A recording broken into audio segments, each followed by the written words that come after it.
Assalamu alaikum. Good morning, ladies and gentlemen. I, Mustafa Bilal, on behalf of the President CAS and the entire CAS team, welcome you all to today's webinar on Bridging the Global Digital Divide, Access, Equity, and Empowerment. Before we begin the proceedings of the day, please ensure that your mics are muted. Ladies and gentlemen, I would request your attention to the recitation from the Holy Quran. بسم الله الرحمن الرحيم. In the name of Allah, the entirely merciful, the especially merciful. يؤتي الحكمة من يشاء ومن يؤت الحكمة فقد أوتي خيرا كثيرا وما يذكر إلا أولو الألباب. He gives wisdom to whom He wills, and whoever has been given wisdom has certainly been given much good, and none will remember except those of understanding. صدق الله العظيم.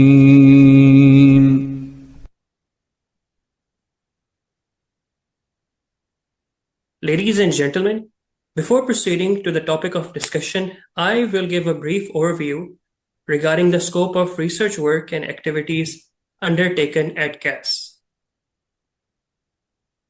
CAS has been pioneering aerospace and security insights since 2018 through rigorous evidence-based research.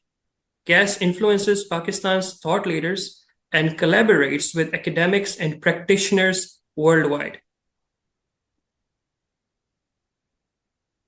Our mission is to provide independent insight and analysis on aerospace and international security issues of both an immediate and long-term concern, and to inform the discourse of policymakers, academics, and practitioners through a diverse range of detailed research outputs disseminated through both direct and indirect engagement on a regular basis.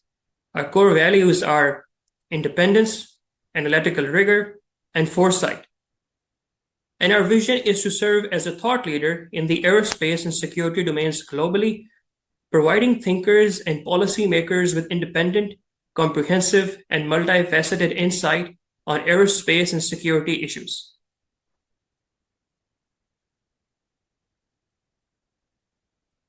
Our core areas of research comprise aerospace, emerging technologies, security, and strategic foresight.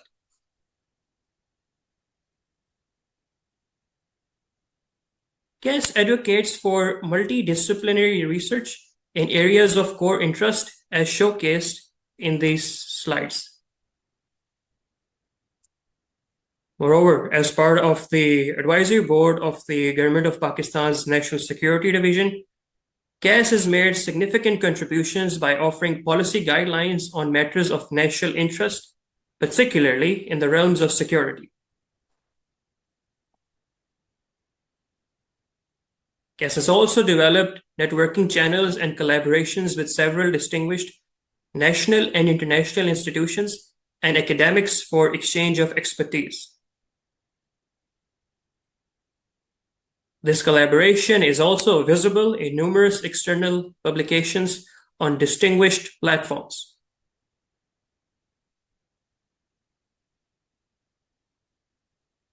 CAS produces working papers, issue papers, opinion articles, and book reviews on relevant and time-sensitive issues. CAS extends its research impact through its regular series of seminars, webinars, roundtables, guest lectures, and notable domestic and international appearances. CAS serves as a critical platform for policy debates, engaging national and international thought leaders and decision makers to influence policy outcomes and raise awareness on key issues.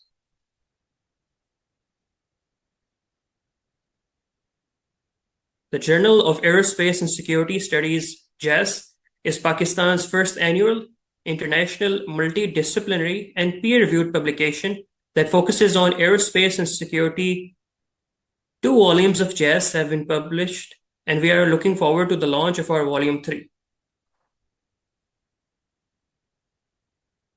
Global Strategic Threat and Response. G-STAR is our biennial flagship event. G-STAR conferences have been held in the year 2020 and 2022. The next G-STAR is planned in October 2025. The event attracts hundreds of participants, including prominent international delegates. Our future direction is to integrate AI and big data analytics in research and communication channels, increase the influence and citation reach of CAS research in specialized domains, and augment our domestic and international outreach. Our work is showcased across social media platforms, enhancing our connection with our audience. Do follow CAS on various social media platforms to stay updated. Ladies and gentlemen, now I would like to introduce our esteemed speakers. Our first speaker is Dr. Sumaira Kousar. Dr. Sumaira Kousar is currently serving as the director of the Center of Excellence in Artificial Intelligence at Bahia University.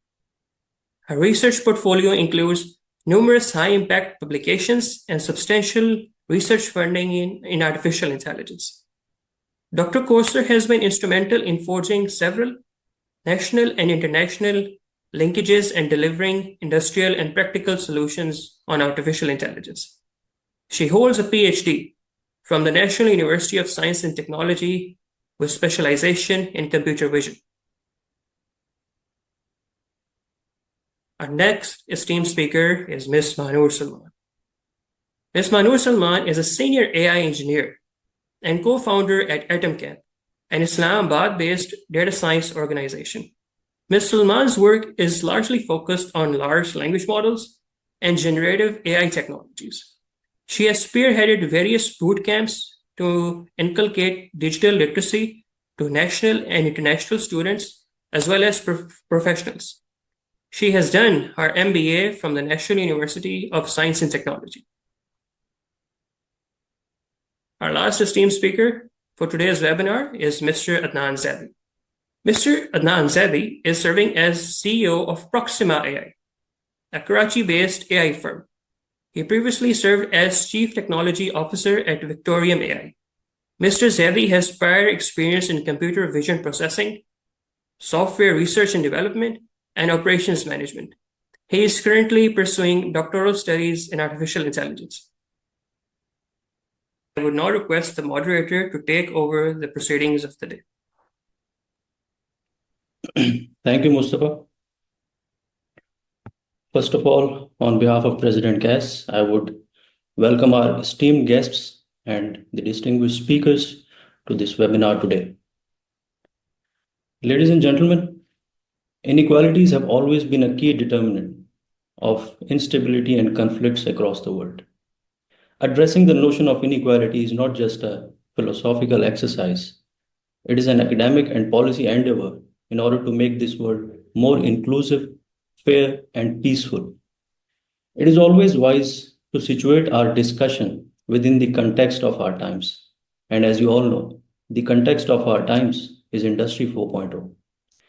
Inequality among countries in this era is called global digital divide, and it has many facets and dimensions. According to the recent Technology and Innovation Report by UN Conference on Trade and Development, the global market share of emerging technologies of Industry 4.0 is approximately $1.5 trillion, and it is expected to grow by $9.5 trillion by 2030. The report also says that the absolute major chunk of this share is concentrated in first world countries. Even the ecosystems, R&D, and infrastructure is heavily concentrated in global north, while the third world countries continue to languish in the lower ranks of global digital hierarchy. For example, there are approximately 11,000 data centers in this world. More than 7,000 are located in the West. Now that speaks volumes about global data flows and the nature of global digital value chains in the contemporary era. Global digital divide also has a political dimension. The world is increasingly bifurcated between the East and the West. China is rising to challenge Western hegemony in high tech, and the military alliances are taking the shape of technological alliances. This bifurcation will have significant implications, not only on politico economic inequalities among countries, but also on international peace and security. So, ladies and gentlemen, we have a panel of experts today who are well placed in their fields to enlighten us on this topic of utmost significance, that is, bridging the global digital divide, access, equity, and empowerment. We have with us today Dr. Sumaira Kausar, Ms. Manur Salman, and Mr. Adnan Zaidi. And we are very glad that our panel of experts reflects a very fine combination of industry and academia. Now, without any further delay, I would invite our first speaker, Dr. Sumaira Kausar, to please take the floor. Dr. Sumaira.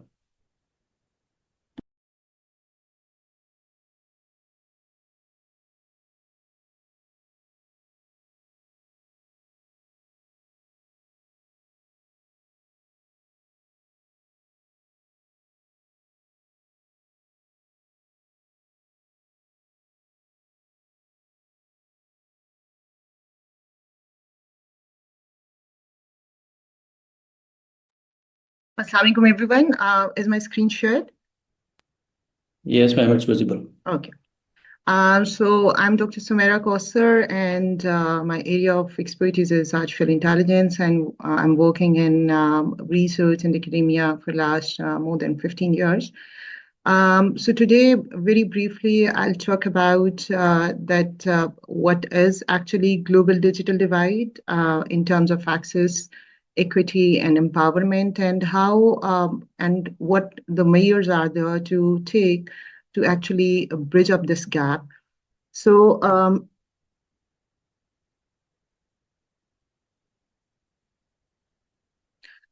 So basically, we all know, without getting into what is the significance of the emerging technologies like AI, cloud computing, robotics, quantum computing, we all are very, very well familiar with the concepts, and we all know that what is the significance of these technologies, whether we are talking about our personal life, improvement, healthcare, finance, manufacturing, industry, defense, security, every domain of our life that is concerning us is actually dependent upon these emerging technologies. And we all are actually now at the point where we fully recognize the significance and importance of these technologies. So I'm not getting into the detail that how and what are the ways to actually use these technologies, and what are the sectors which can get benefit, because we are all well aware of those. So I will focus on that what is the digital divide we are facing right now, and how actually we can bridge the gap, and what are the key areas on which we need to focus, which can improve this gap, which can close this gap. So we all know that there are disparities in adoption, in commercialization, and diffusion of these emerging technologies. These are actually based on geographical gaps. And as in the introductory session, the moderator very well stated that most of the infrastructure and the digital strength or the emerging technology strength lies in some of the economies in the world. And we can see a clear gap over there. There are definitely commercialization bottlenecks of adopting these technologies in the industrial sector in commercialization. And actually, there are certain factors which are lacking in the economies, which is leading to this gap.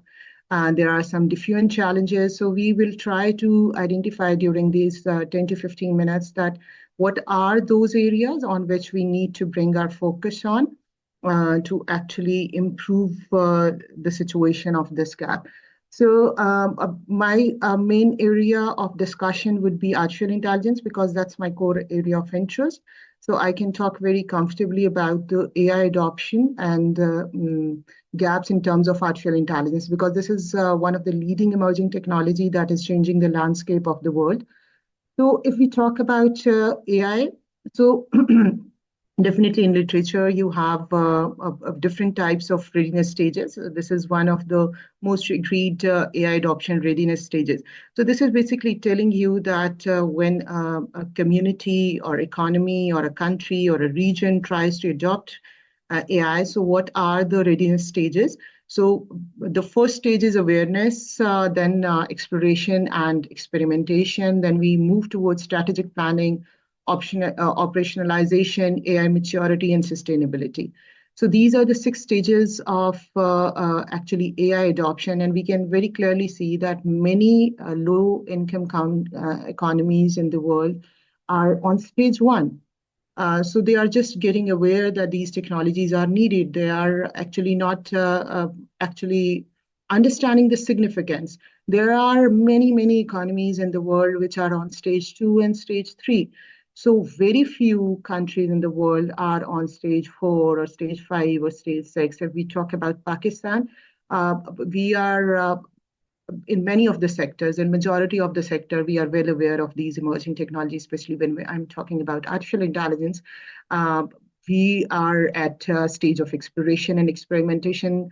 I personally think in majority of the sectors, we are at stage 3, and in some of the cases, we are at stage 4. So we still need, and there are very few sectors in which we can say that Pakistan is at stage 4. But we still need to move a lot to actually get the maturity in AI adoption, and then we need to make this maturity a sustainable one. So if we look at this, this is basically an AI preparedness index, and that is by International Monetary Fund.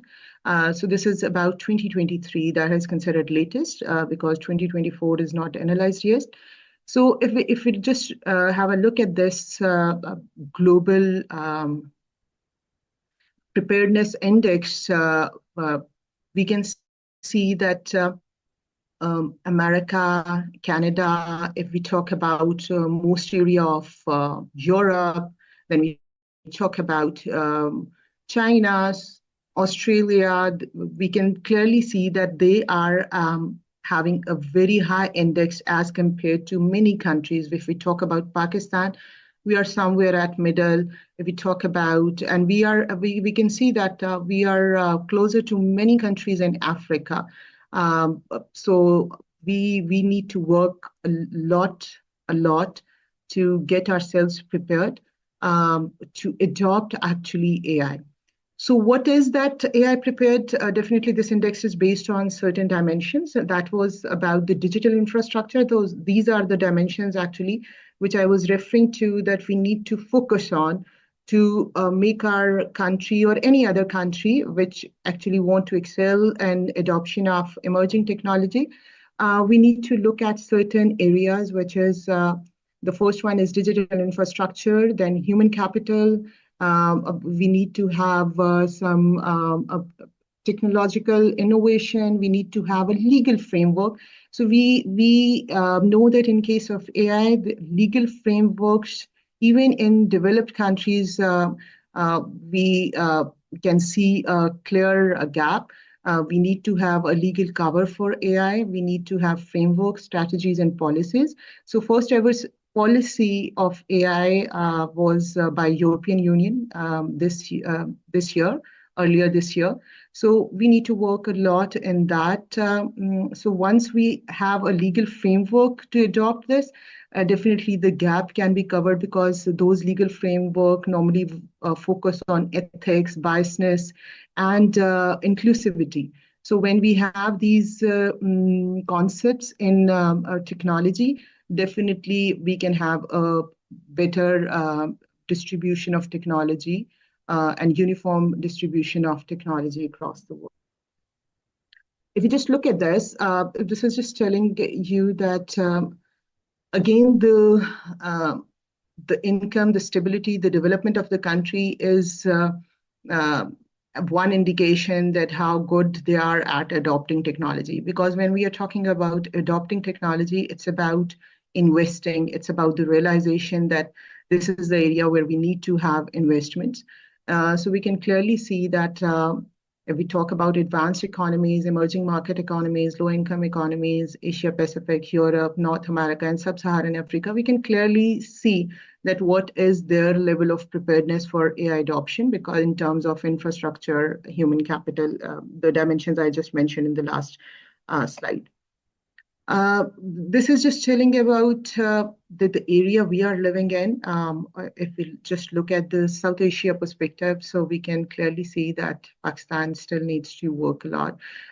We are still behind our neighboring countries, which maybe close to our income level, but we are lacking in that area as well. This is another readiness index. Again, AI Readiness Index, Oxford Insights. Again, this is looking at 3 different dimensions. That is government readiness, technology sector readiness, and data and infrastructure. So these are actually based on 10 different dimensions, depending upon the vision, governance, ethics, digital capacity, adaptability, maturity, capacity, infrastructure, data availability, and data representativeness. And this is actually showing that how the large economies are overpowering the adoption of AI. And actually, when I'm talking about that they're adopting AI or emerging technologies very well, the new technologies are actually new power. So when I'm saying that a country is having more technologies, and they are better in emerging technologies, they are having a better control of the world. They have a better control and power as compared to the countries which are having less technology adoption. So we need to focus on this, that if these are actually going to define new superpowers in the world. That's why the advanced economies are basically focusing a lot on this. They are investing a lot in the emerging technologies, because they know that this is the new power, and this is how they can establish their authority and power all over the world. So here, clearly we can see that in all the dimensions we mentioned, again, the advanced countries, whether it's about the AI strategies, whether it's about the data availability or infrastructure, they are at the top. This is just another insight about the South and Central Asia, because we can see that many of the countries actually belong to the same income group. But still, we can see that there are some economies which are more stable. If we talk about India and Turkey, we can see that they are better at adopting. Because when we are talking about adopting artificial intelligence or emerging technologies, we need investment. We need a strong and continuous, consistent commitment towards this. We need government level policy implementation. We need very, very high investments in the basic digital infrastructure. Because if we don't have digital infrastructure, if we don't have investment in the capital, human capital, we are not focused on the reskilling and upskilling of the human capital, we won't be able to adopt this. So at the government level, at the private sector, in academia, in industry, every sector has to contribute into this. So this is just telling about again the same, that government adaptability, how was the technology infrastructure, and how the data availability and infrastructure, digital infrastructure is available for that. And these index are actually showing that status of Pakistan, actually. Pakistan readiness. So overall, we can see a little bit of improvement, but still a long way to go. Okay, so quantum computing, not my area, but just to look at, because this is something which is actually going to revolutionize even artificial intelligence adoption, because the next era is of quantum computing. And this is just showing that this is by a private company, Quereca, that has shown that how many companies working in quantum computing are there in the world. So there were about 600 companies, big companies, which are investing in quantum computing. So we can see a lot of those are here in Europe. We can see India, China, Oceania, some in African countries as well. They are investing in quantum computing. So we need to work on this emerging technology as well. Yes, it is asking for a huge infrastructure investment. It is asking for a huge investment in terms of academia education. So we have to focus on this as well, because this is going to have another layer of digital gap among the countries. So this is how big the investments they are making, the different countries are making in quantum computing all over the world. And we can see that they are spending billions of dollars in quantum computing, because they have realized, these are the economies which have realized that this is going to be the future. So this is just reflecting another that how much investments are there in quantum computing. So how we can actually work to reduce these gaps? We have seen a lot of gap in adoption of emerging technologies. So we can see that how we can do that we need to work on collaborative innovation. We need to work in human capital development. We need to bridge up bridge mechanism, basically where we can have cross-disciplinary center of excellence. We need to have open access research initiative, and it's very good in terms when we are talking about artificial intelligence.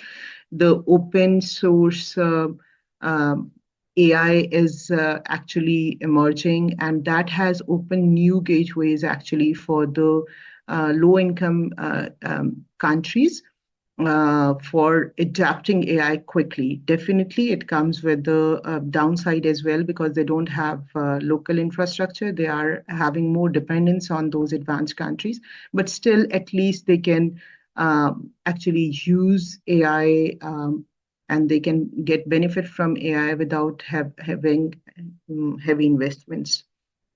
So these are some of the recommendations which can be used to actually reduce the digital gap in terms of artificial intelligence. So we can encourage AI literacy. Definitely, we have to work a lot on the human capital. Then we have to implement strategies. We need to work on the investment strategies, because we need to build our own infrastructure. Similarly, in terms of quantum computing, we need to provide education and accessibility. Our governments have to come forward to take the responsibility to adopt these new technologies, to equip our new generation with the right knowledge. We need to have right collaborations, and definitely the ultimate thing is that we need to have some indigenous solutions. We cannot always rely on the foreign resources, whether it is in terms of infrastructure or whether it is in terms of knowledge. So if we have these guidelines, definitely this can reduce the gaps. But people has to take initiative. Economies and countries at government level, they have to take initiatives, and they have to step forward. Because I know my time is up, so I think I need to conclude it. We can discuss it if there is any query during our interactive session. Thank you very much. Thank you so much, Dr. Sumaira. I think that was a very detailed response and detailed insights from your side. And I really like the way you applied diffusion of innovation theory in the beginning. I think at CAS, this is one of our core areas, emerging technologies. And I think we can also work on this theoretical framework, how technology diffuses from one country to another, one organization to another, to bridge or inhibit this global digital divide. And you also mentioned 6 stages of AI adoption. And I think this could serve as a wonderful framework for policy making in developing countries and especially in Pakistan. So we've had one perspective from academia. Now we'll move on to our second speaker, who happens to be a prominent voice in the industry side, Ms. Manu Salman. So if I may please invite Ms. Manu Salman to take the Thank you floor so and much. offer remarks. Thank you so much, Shah Mohammed, for the introduction. Hello, everyone. Thank you for the invitation. I am Mahnur Salman, co-founder and senior AI engineer at Atom Camp. Atom Camp is a tech platform already the moderator has introduced, but we are playing our part in upskilling the youth of Pakistan to be ready for the AI evolution. So Dr. Sumaira rightly emphasized that AI is playing a pivotal role in shaping the economies as well as shaping the countries. But do we know that in Pakistan, nearly 50% of the population, they still lack the internet? Imagine the untapped potential of millions of people in Pakistan who could contribute positively to the economy, but they still remain disconnected.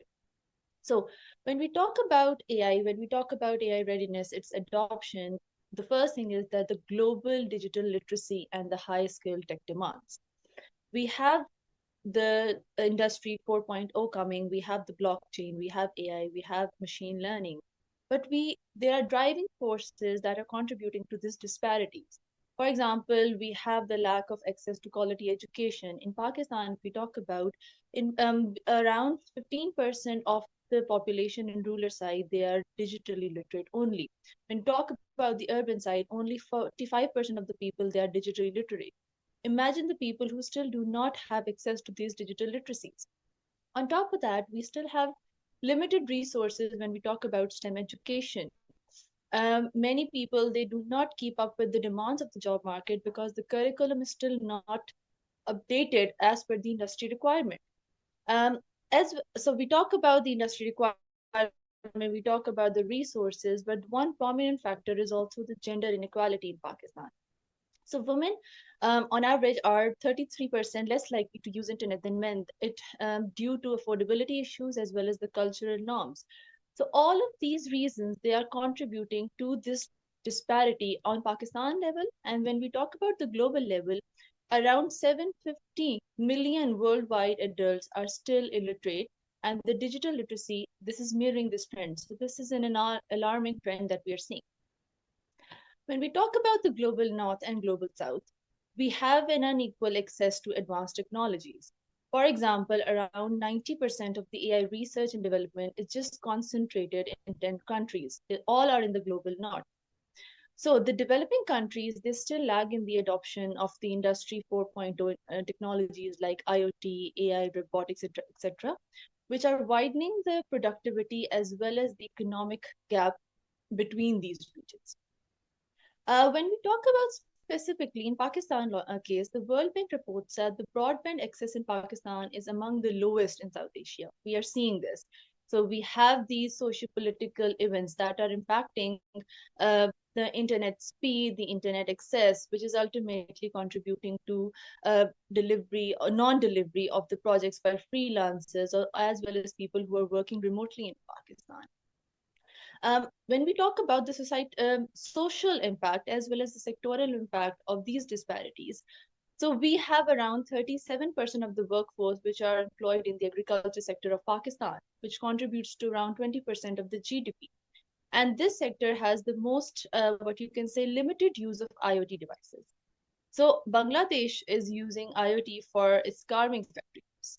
So they're automating the systems. All of the incorporation of these technologies, this has enhanced the efficiency as well as the productivity. And now Bangladesh has surpassed Pakistan in the textile export. So we need to address this issue, which requires the global cooperation to enable technology transfer, as well as Dr. Sumaira rightly pointed, the ethical use of AI. So when we talk about the global disparity, when we talk about the untapped potential, what role will the emerging technologies will play in it? So for example, if we talk about some of the startups that are working in Pakistan, like we have Edcasa, they're using AI-powered solutions to provide remote educations to students in unserved areas. We also are seeing the use of fintech. So we have SadaPay, we have Finja, which are using blockchain to provide secure as well as efficient financial transaction, which is in terms increasing the financial inclusion. As Dr. Sumaira pointed, that we need to have global frameworks for AI. So we have UN's roadmap for digital cooperation. Basically, it emphasizes the need of inclusion policies to ensure that we have fair access to emerging technologies. So what's going to be the role of Pakistan? Pakistan must not only actively take part in these conversations, but also advocate for the international frameworks to enable technology transfers as well as the ethical AI use from the global north. We need to participate in global forums like ITU, which will help Pakistan to align its global digital AI policies with the global best practices. For example, we have a use case from Estonia. They have an e-residency program. They are using blockchain to provide global entrepreneurs a platform to provide access to its digital ecosystem. So Pakistan can implement similar systems to not only attract the international talent, but as well as the international investments. So we talk about AI readiness, we talk about AI frameworks, but what is the way forward? We need to, first of all, inculcate digital literacy. We're already seeing the Digital Pakistan policy, which aims to train around 1 million IT professionals by 2025. But I still think the number is too low. We need to have a very holistic policy. For example, we need to update our curriculum by embedding digital technologies. We need to have very targeted and niche-down programs for the women of Pakistan. We need to also introduce large-scale digital literacy incentives, like we are seeing one by India. So they have this digital Shaksakta Abhinav program where they are planning to train around 6 million rural citizens in digital skills. So when we talk about Pakistan, we only have the 15%, roughly 15% of the population which are digitally literate. So when we are going to have this large scale digital literacy program, that's going to have a massive positive impact throughout the economy. Not only that, we need to have public-private partnerships. We need to expand the financial access through partnership. We're already seeing JazzCash, we're already seeing Easy Pesa. They're accessible and readily adoptable by all the different populations. We need to empower our freelancers. We need to have policies. We already have a program, PITB, by the name of e-Rozgar Centers. They have trained around 1 lakh of freelancers, and that has generated a roughly of 20 to 30 million dollars for the Pakistan economy. But the number is too low. We see around 250,000 graduates entering the market every year. They have the skill set, they have good degrees, but the skill set are not relevant as well as not updated as per the market requirement. The market is evolving so fast. So we need to inculcate freelancing skills. We need to empower them by using vocational centers. Then, in order to enhance the digital access, we need to introduce private partnerships. Like we see an India partnership with Google, where they're providing free Wi-Fi for over 400 train stations. A similar model can also be implemented in Pakistan in the public spaces, like we have bus terminals, we have hospitals. So people who do not have internet access in their homes, they can use these free places, free internet places to not only learn, but also do their work. Then we need to provide frameworks, AI frameworks, as well as governance mechanisms so that we can attract the international talent as well as investments. So I think if we imagine a Pakistan where every farmer uses an AI tool to predict, you can say, crop yield, what's going to be the crop like, which crop to, sow, and every student has an online platform where they can learn the updated skills, I think this is the Pakistan where we must build and we must envision. Over to you, Shah. Thank you so much, Manur. I think that was a very well refined and comprehensive perspective on the industry side. And I think you mentioned some empirical case studies, some best practices, some models that can be, looked up to.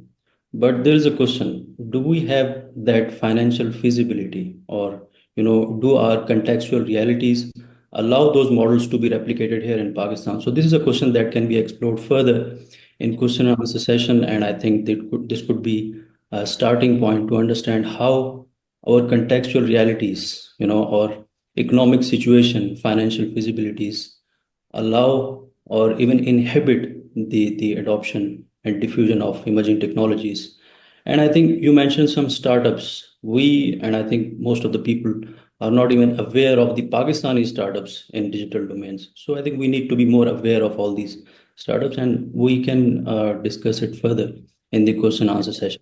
We have another perspective from the industry side, Mr. Adnan Zaidi. Now I would move on to Mr. Adnan Zaidi and invite him to please offer his remarks on the topic. Thank you, Shah Mohammed, and thank you, esteemed management and the whole team of GAS. First of all, I would like to introduce myself in a detail. Like I have done my software engineering 25 years ago from the University of Karachi, and with the prior experience of software engineering, I served into the multiple organizations. Like I spent 18 years in media monitoring industry, where we have done lots of like visions and image processing. Beside that, I have noticed that there is an upcoming emerging technology, that is artificial intelligence. So I started learning again and enrolled.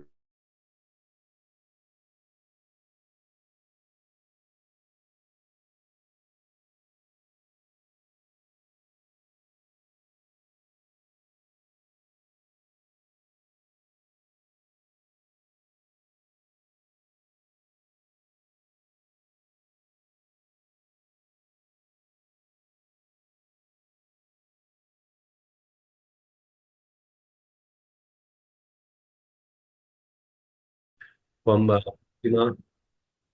Proxima, we are also serving some national and international clients. We are also focusing on regional languages such as Urdu, NLP, Urdu, LLM, large language models, and GPT, all that thing. So we are passionate in the new technologies using AI. We are serving our local clients and as well as international clients. We also established a US-based company with the same name. So we are more focused on some small team comprised of researchers like data engineer, ML engineer, and definitely they must have some prior software development experience. The core domains are machine vision, image, and speech processing. So these are the few services as a company. We are trying to build up the healthy environment for building the projects. As I said, like we are more focused on local Urdu language and that. So coming back to the topic that is being that is assigned today's topic on bridging the global digital divide, access, equity, and empowerment. So as I'm already doing all these things with the Kaggle and different multiple communities, but today I'm going to highlight a few of the points. Like we have some obstacles, like we have some risk, we have some policy issues, as well as we need to think about what are the solutions. So coming back to the topic, which is like what are the problems we are facing, what are the issues, and how to cover up the things. So the primary obstacles, if we talk about the primary obstacles in Pakistan and for building a better community, is about the resources. Like we have less resources. The next thing is educational barrier, as I already highlighted, that our academia is far behind due to some lack of teaching resources, policies, as well as the method of their payments, and all that thing is really blocking them to come into the education and to train new skilled people. There are so many socioeconomic disparities, like as I mentioned, that we have the less paid structure as per the industry. If a teacher go to the industry, it earns a lot, and if it is in the university, it has a very low scale for the emerging technology. Like we say, a very low skilled course teacher has the same pay scale as the higher level skilled teachers. So if someone is teaching the cloud computing, quantum computing, and someone is just simply teaching the digital computing, ICT, so they have the similar pay scales because of their disparities. So there are most of the things like local regulatories. There is no way out to handle the legal barriers. There are also some cultural attitudes. If we talk about the different regions across the Pakistan, like the language barrier and the cultural issues. Similarly, we have so many trust matters as well as gender diversity. Like I built the Kaggle community across Pakistan with 15,000 members, but the only females are not more than 1,000. I don't know why the female candidates are far away from the tech industry. So the next thing is how the companies, like how the business is influencing, specifically with the national policy. If we take about national AI policy, which has been announced by Ministry of Science and Technology, it is still in the draft and still is not in the implementation phase. But the companies has to face such kind of ministries and the government policies. So the big tech companies are actually lobbying, and they're with the political contribution. Some of the companies are associated with XYZ and PQR or XYZ company with the political influence. Similarly, the control of the information from the digital platforms, as we already facing today, how the internet is being disrupted, what are the impacts of VPN and all that thing. So there is no way out, currently no way out in the partnerships. There are no some policies how the local and government companies can be associated. And definitely it creates an economic power. So if we talk about like emerging technologies, artificial intelligence, or even the cloud,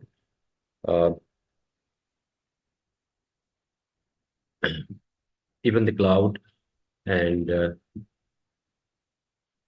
quantum computing, cryptocurrency, and lots of other new emerging technologies. So they have some issues, and everywhere we are facing the different regulations. So for the small, definitely for the small nations, there are some regulatory challenges. Like I talked about the VPN or internet bandwidth and some others. Even we don't have the ethical policy for robotics and all these IoT standards, right? It's a very slow process because the industry and the government are not aligned. So there is an inequality, definitely. There are some smaller companies, there are some startups, and all these things. There is a disbalance of equality. So there are so many risks, right? Beside these issues in cultivation or developing the technology culture, so there are many risks which are actually creating these troubles, like the data exploitation. The data GDPR in Pakistan is a bit difficult, or it is not healthy enough to share the information with AI companies. And even if we talk about the health data, it is very difficult to get all health information. Similarly, there are economic, cultural, and accessibility.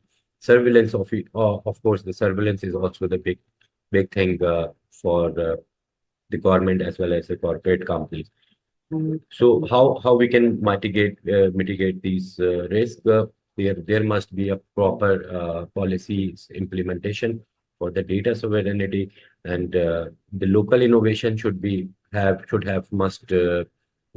must be less dependency on the foreign technology. Like we need more local solutions instead of building the solutions with the foreign APIs. So open source would be the best way out to build local innovations.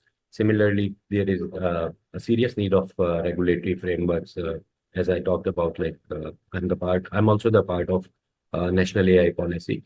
So the framework has to be very strong and with the strict implementation across the nation. Similarly, the international cooperation that these are also, I have seen, like the CAS is maintaining some international collaborations to help out or to grow these things in Pakistan. So the education and awareness is also a big challenge. So if we took these few mitigation strategies to control the risk, so I think these could be very helpful.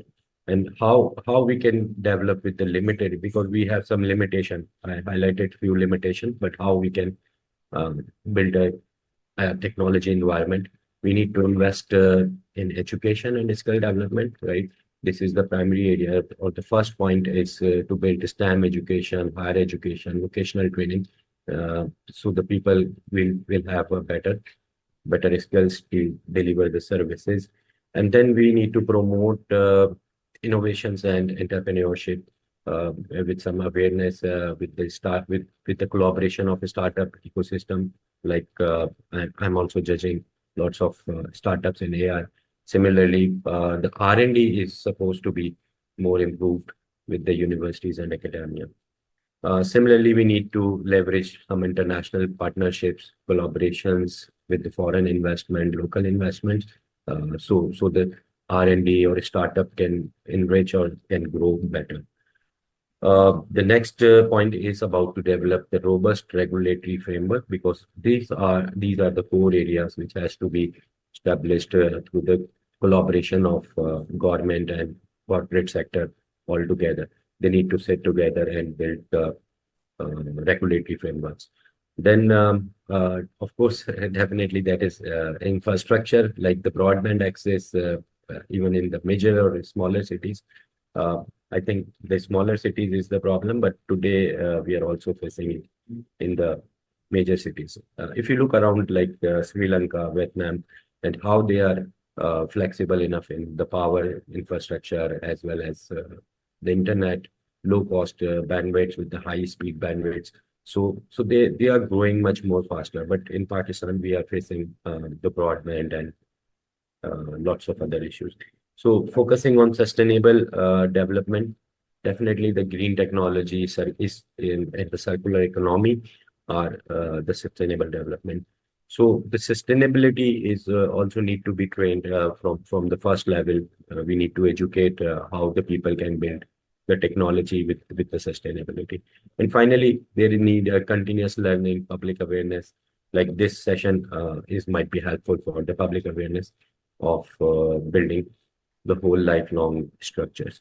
So all these could be the way outs that I also facing during the implementation of Kaggle trainings and Kaggle.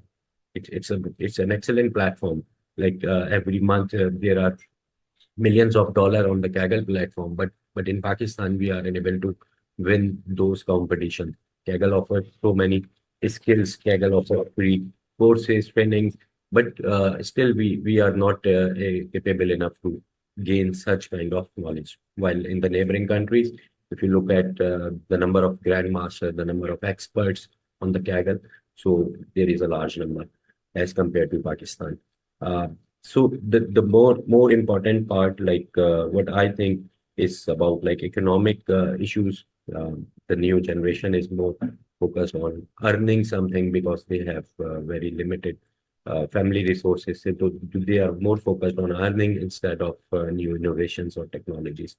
So we need to be informed. We need to be prepared for pre-process. We need strong analysis, ML, understand the ML models for the deployment and all that thing. And in the last, this is our physical location. We are sitting at the International Center of ICCBS, International Center of Chemical and Biological Sciences. It has a proper building of proper dedicated building for artificial intelligence. The technology park whole is being designed by the Ministry of Technology. So we are actually physically placed here. So that's all from my side. I think you can have one more question after this slide. Thank you. Thank you, Mr. Adnan, for your insightful remarks. I think you touched upon two very important elements: big tech companies and digital sovereignty. A lot of people say that big tech companies are the pillars of digital economy and they could serve as a model for startups. But then On the flip side, a lot of people say that, they are actually causing global digital divide, and they are actually, monopolizing syndicates which are Right. trying to enhance the global digital divide. And then you touched upon the concept of digital sovereignty. I think this is something that is very important, and it could serve as a basis of research and policy making. And Yeah, countries actually, let me add. on it. Sorry, I let think me add more things. we can These tech. expand on in the question answer session. So we can expand on all these points in the question answer session. So, ladies and gentlemen, now we will move on to the second phase of our webinar, and that is question answer session.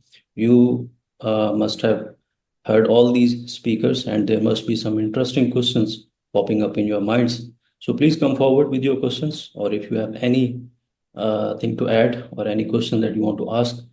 Also, please keep in mind that you have to keep your question brief so that we could have more and more questions within the given. President Air Marshal Javed Ahmed to please deliver his closing remarks.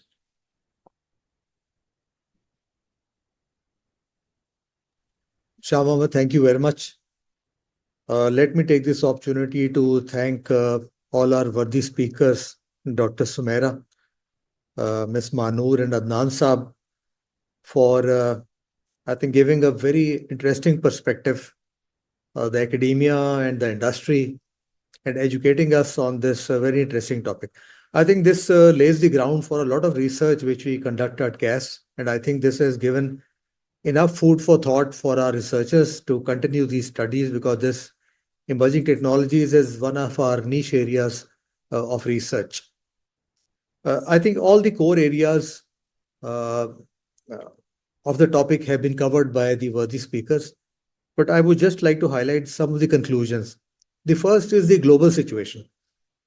So I think it was concluded that there is a global divide and there is a technology divide, and the role is played by the governments of each country, the rich versus the developing countries, as well as the big tech companies which reside in the West, maybe in the US or Europe, and then also once Russia entered the conflict with Ukraine, all access to technologies for the Russians was denied. But I think this also lays the room for the countries to break away from the big tech companies and develop their own resources. So there is a tech divide which is going on. The role of governments, I think it was discussed and clearly brought out that the government has a role to play in incentivizing research in the area of technologies in a country. And I think if we take the case in Pakistan, Pakistan's direction has been wavered. We've gone in one direction, had policies supporting, and then we come down to lockdowns and the internet breakdowns which we have right now. And if we talk of investment, it is always said that Pakistan is an investment-free country, and then you look at the security situation, and then you have different challenges. So the challenges for Pakistan are different.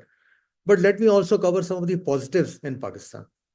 I think Pakistan has a lot of brain resource available, whether we talk of the academia, whether we talk of its human resource or the youth. I think there are a lot of areas in which we've excelled. And once we were talking of the gender balance, I think in terms of female empowerment, Pakistan is on the rise. And if you look at the urban areas, and you will find that all your universities have a lot of population, female population, which opts for higher education.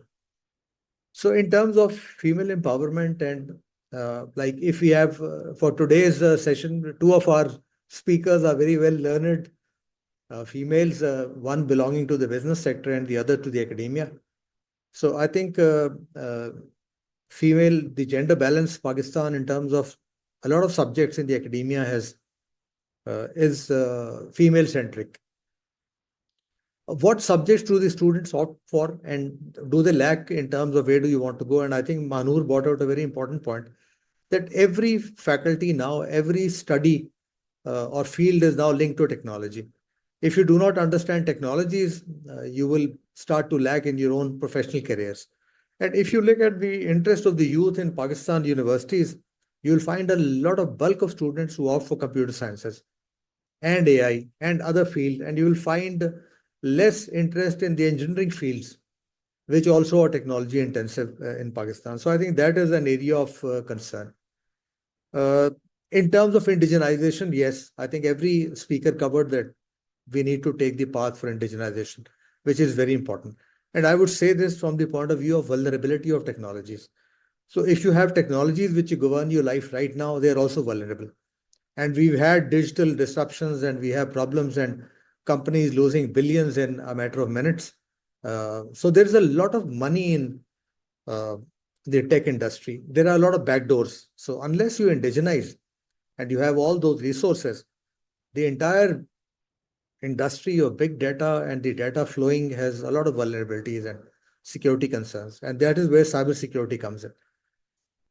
So I think this interesting talk is a series of one of the talks, and I think I would like to thank the speakers once again. We would like to get in touch with you once again. The perspective of Adnan Saab, in which he was talking of the industry, was very encouraging. Manur, in her own field, I think is doing very well. She has a company which is working well in Pakistan. And Dr. Saiba is sitting in one of the centers of AI in Beria, and Beria is doing very well in terms of their startups. And so let me thank you once again. And let's all end on a positive note. It was a very positive morning, a very healthy discussion when we were all locked down. So I think let me thank you once again for a very interesting day. Thank you very much. Thank you so much for the invitation. Thank you. Looking forward. Thank you, sir, Thank and you. Captain. Thank you. So here we reach the conclusion of the